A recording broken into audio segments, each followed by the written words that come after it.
I've always been a huge fan of morning routines in general. I love watching morning routine videos on YouTube. They've always been my favorite. I think it's really interesting to watch even if the morning routine is super unrealistic and very unachievable. I still think it's really interesting to see what different people do in their morning routine, because some people, they wake up at like 4 a.m. in the morning and they go to the gym by 5 and then they work from like 8 a.m. to like 8 o'clock at night. And honestly, I really don't recommend you do that, but what the hell, that is so impressive to an extent, but it's also kind of scary. And then there's also people that wake up at 10 a.m. and they go to bed like midnight and they just have like such a zen morning routine. Like they still get work done, but it's just not to the same level of extremes. Of course, I could do just like every other YouTuber and share my morning routine, but I really feel like, of course, morning routines are gonna give you a form of inspiration for what you can do, and I think that's great, and please do that as you will. But I think it's more important to talk about how do we build a good morning routine. So in today's video, I'm going to be talking about all the ways you can do to make a morning routine. So the first thing is you have to figure out what time you have to wake up. And now, there is a lot of factors to think about when it comes to the best time for your morning routine. Because yes, you might have a time that you want to wake up to, but you also have to be practical, because maybe you prefer waking up at 8 a.m. but you have to be at work at 8 a.m. You know, you can't wake up at 8 a.m. then. And obviously, is it the most ideal to wake up at the time that is best suited for you? Absolutely, but that's just not very realistic for most people. We all know the importance of going to bed at the same time and waking up at the same time every day is super important for your circadian rhythm, but it's not ideal for a lot of people, because for someone like me who has not that much to do, like they just do YouTube and they stay home quite a lot, I can wake up whenever I want and I can go to sleep whenever I want. There's not really any boundaries for me there, so it's really easy for me to set a set schedule for when I want to go to bed and when I want to wake up. Does it vary every day? Yes, to an extent it does vary, because you know, if you don't get enough sleep and you didn't sleep very well that night, I'm probably gonna sleep in a bit, you know, etc. But I generally try and stick to the same time every single day. But as I said, that doesn't work for many people. I think a great example to think about is if, for example, you are a college student, you have to wake up at 5 a.m. every single weekday because of a long commute, or maybe you just want to spend a little extra time in the morning, maybe you want to go to the gym before your college, whatever it is, you have to wake up early. And in general, you don't love to wake up at 5 a.m., but you can manage it when you have to. Now, obviously, if we think about it in logical terms, you'd have to wake up at 5 a.m. on the weekends. And if you're a college student or just someone who doesn't like to wake up at 5 a.m., you're probably not going to do that. You're probably going to stay up quite later than you have to and wake up quite later than you should, which I don't recommend. I think you need to find a good balance for it. So waking up at 8 a.m. is fine in my opinion, because you need to sleep. You just don't have to mess up your sleeping schedule really terribly on the weekend because you don't get enough sleep on weekdays. Like, you have to make it realistic. So let's set the example again. As a college student has to wake up at 5 a.m. They go to bed between like 9 to 10 p.m. You know, for your weekends, I would definitely still stick with the 9 to 10 p.m. but you can definitely go to bed between like 11 midnight if you want to, and maybe wake up at like 7 or 8 a.m. maybe even 9 a.m. Just try and not make it too far away, because when you have to go back to the normal weekday of 5 a.m. you're gonna be exhausted and there's just no point. So you really have to find that middle ground of what works best for you, because I really don't believe that you have to wake up at 5 a.m. every single day if that doesn't fit with your lifestyle and just generally what you want to do. Because I know for myself, as much as I like the idea of waking up at 5 a.m. every single day for the rest of my life, it's just not gonna be very achievable for me most days, and I would much rather wake up between 6 to 7 a.m. And to be honest, as long as you're getting enough sleep, who cares? Like the most important thing is you get enough rest. That is like the ideal scenario ever, because it is so much better to sleep in a couple hours instead of going to the gym. You know, if you look at your health priorities, it should be sleep first, then diet, and then exercise.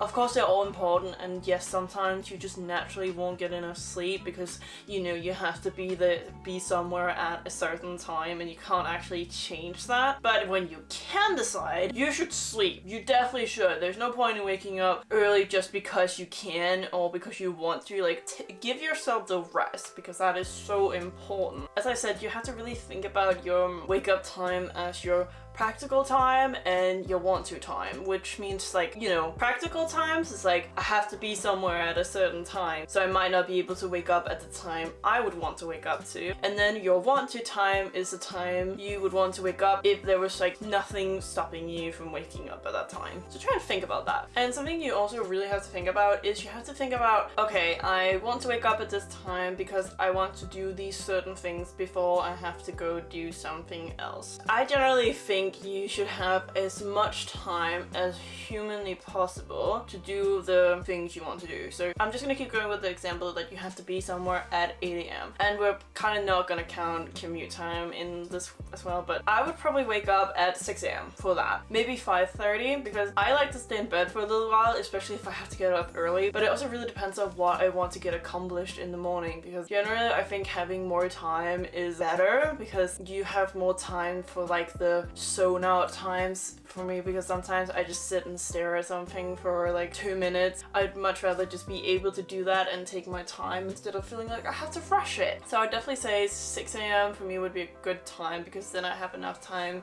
to like both make breakfast, also eat breakfast, brush my teeth, skincare, maybe a bit of yoga, journaling, maybe a workout, but that's usually like not on in the mornings because it just doesn't work for my schedule at the moment. So really just like when you are making a wake up time that you give yourself enough time to do the things you want to do. You can even make like a rough outline, like if you know it takes you 15 minutes to eat breakfast, at 15 minutes and just 5 minutes of journaling, 10 minutes to get out of bed, roughly. So you have like a rough idea and then maybe add a little bit of time, as I said, for like those in between moments, like when you're done eating your breakfast and you're putting the breakfast plate in the sink or going to the bathroom to pee, etc, etc. So just try and figure out what will work best for you. And am I aware that sometimes you just naturally have to stress through your mornings? Yes, I am very aware because I remember one time I had a job where I had to be there at 6:30 in the morning and I would have to wake up at 5 because I did not want to wake up at 4 in the morning just to do a certain amount of things. I just needed breakfast and to get dressed and wash my face and be out of the door. And I don't think it's healthy,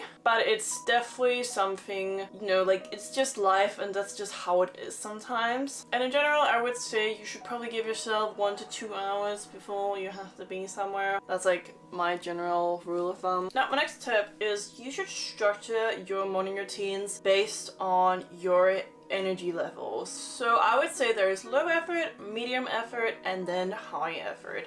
And this will look completely different to everybody around you. So for example, your low effort will definitely focus on bare minimum. You do the bare minimum that day and you are not going above and beyond and it's just very chill. So low effort is, you know, having breakfast, brushing your teeth, maybe getting dressed, etc, etc. It's like all these small things you have to do. I also think skincare is included in this. So your low effort should be, I cannot be bothered, I just want to get started with my day and that's really it. And then your medium effort morning routine should be like the routine you do most of the time. You always strive to do this one, but sometimes you're gonna have to do the low effort and you're not gonna be able to do all the things. I think in terms of your medium effort, maybe it could be like you add journaling, you add maybe some stretching, meditation, maybe a light workout instead. Like these like small extra things that you know are really good for you and it's really gonna help you set your day up for a really great success. Maybe you even wake up a little bit earlier than you normally would, because I generally find waking up earlier is, for me at least, works really great. If it doesn't work for you, please don't. And then there's obviously your high effort routine. Of course you can strive to do your high effort routine every single day, but you don't have to.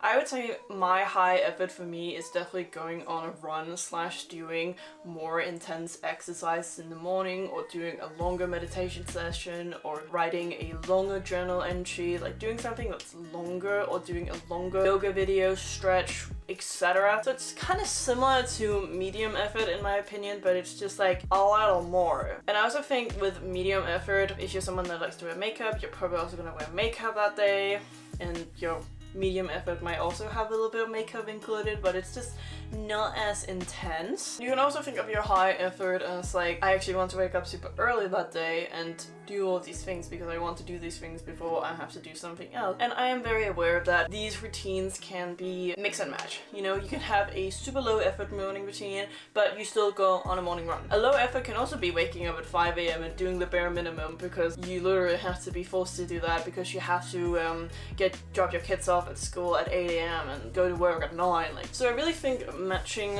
your morning routine to your energy levels is super duper important. Now I know this is really random, but I think having a to-do list is such a good idea if you're someone like me that has a very cluttered mind space. I get overwhelmed quite easily, especially if my morning and nighttime routine isn't set in stone and I am not very consistent with it. I get very overwhelmed very easily. So for me, I actually have like a little sticky note that just says my night and morning routine, and I can even cross them out if I want to each day. If you have a whiteboard, I really recommend using one of those, just anywhere you can like erase the stuff on it, and you can just keep doing it over and over and over again instead of like a sticky note you're gonna have to replace. And something I also do is I also like to have a digital to-do list of my morning and nighttime routine. I currently have it on Notion and I think it's great. I do use the physical stuff like the sticky note and whiteboard way more, but it's nice to also have the digital version as well. And of course you don't have to use a to-do list every single day. I just find it very useful for when I am super overwhelmed, so I have this guideline to follow.